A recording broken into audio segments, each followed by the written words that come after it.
இளன் இயக்கத்துல கவினோட நடிப்புல வெளியாயிருக்க திரைப்படம் தான் ஸ்டார் திரைப்படம். இந்த படத்தோட ட்ரெய்லர பார்க்கும்போது, இந்த படத்த கண்டிப்பா பார்த்தே ஆகணும். இந்த படத்துல புதுசா செம்மையா நெறைய விஷயங்கள் பண்ணியிருக்காங்க.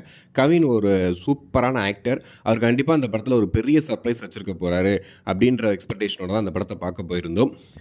எப்பவும் சொல்லுவாங்க, ட்ரெய்லர பார்த்துட்டு நம்பிட்டு படத்துக்கு போகாதீங்க. ஏன்னா ட்ரெய்லர் இருக்கிறது படத்துல இருக்காது அப்படின்னு சொல்லுவாங்க. பட் இந்த படத்த பொறுத்தவரைக்கும் ட்ரெய்லர்ல என்ன காமிச்சாங்களோ, அதுதான் இந்த படத்தோட மொத்த கதையாவே இருந்துச்சு. ஒரு நடிகனாகணும், ஒரு பெரிய ஹீரோவாகணும்னு ஆசைப்படுற ஒருத்தன், அவன் லைஃப்ல என்னெல்லாம் கஷ்டப்பட்டு கடைசியா அவன் ஹீரோ ஆனானா, ஆவலையா?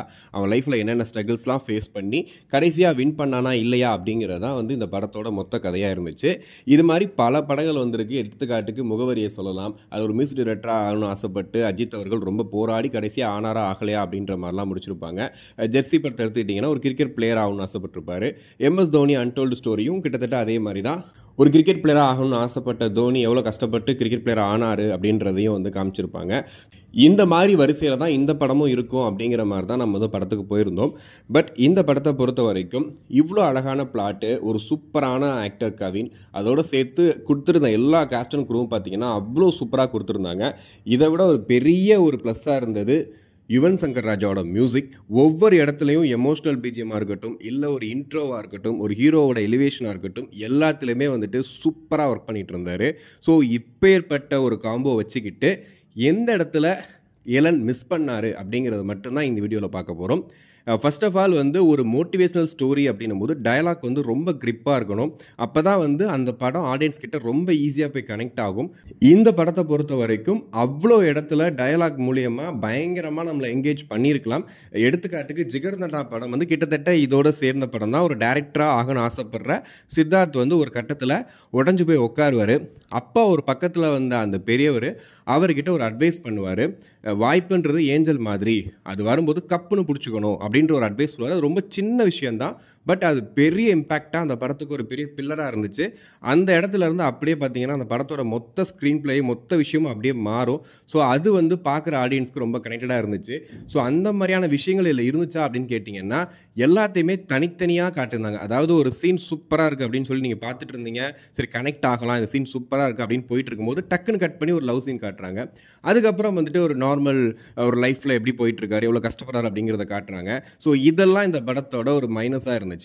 அண்ட் தென் ஒரு மனுஷனோட அப் அண்ட் டவுன் காட்டுறோம் அப்படின்னும்போது, ஒரு ஃபர்ஸ்ட் ஆஃப் ஃபுல்லா அவனுடைய ரைஸை காமிச்சிட்டு, இல்ல அவனோட டவுனை காமிச்சிட்டு, அதுக்கப்புறம் ரைஸ் ஆகுறான், அதுக்கப்புறம் வந்து சூப்பரா ஆகுறான் அப்படின்றத வந்து சொல்லியிருக்கலாம். பட் ஃபர்ஸ்ட் ஹாஃப்லயே ஒரு பெரிய அப் அண்ட் டவுனை காட்டிட்டு, அதுக்கப்புறம் செகண்ட் ஹாஃப்ல இதைத்தான் காட்ட போறாங்க, இப்படிதான் கதை போக போகுதுன்னு நினைக்கும் போது, அன்எக்ஸ்பெக்டடா வேற எங்கேயோ வந்து கதையை டீவியேட் பண்ணி கடைசியில வந்து இதுதான் கதை அப்படின்னு சொல்லி முடிக்கும்போது, ச்சே இதை நம்ம எதிர்பார்க்கலையே அப்படின்ற ஒரு டிசப்பாயின்மெண்ட்டுன்னு சொல்லலாம். இல்லைனா ஒரு சின்ன வருத்தம். ஏன் இவ்வளோ காஸ்ட் அண்ட் க்ரூ இவ்வளோ சூப்பரான ஒரு டீமை வச்சுக்கிட்டு ஏன் இந்த படத்தை வந்து இப்படி முடிச்சிங்க அப்படின்ற ஒரு வருத்தமும் வந்து ஆடியன்ஸ்க்கு இருக்க தான் செஞ்சுச்சு.